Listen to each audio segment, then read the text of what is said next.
Merong naghuhusga sa'yo, huwag kang papaapekto. Huwag kang magpapadepress. Huwag kang magagalit. We should be comfortable by the judgment of other people. Why is that? Bakit kailangan hayaan lang natin na tayo husgahan ng iba at hindi tayo masaktan sa sasabihin nila? Tatlong dahilan po, tandaan niyo. Number one, because only small-minded people judge. Wise people, they do not judge. Intelligent people tries to understand others.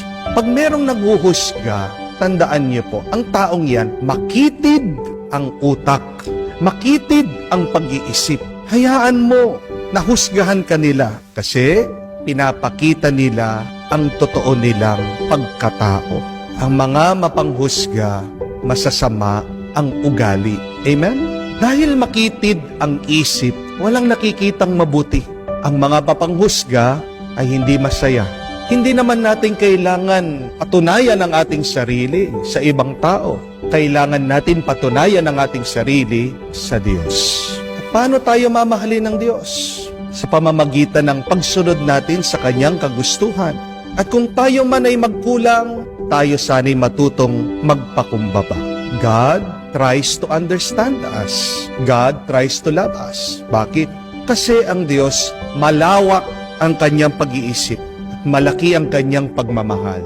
God will also judge us. But remember, when will this judgment come? At the end.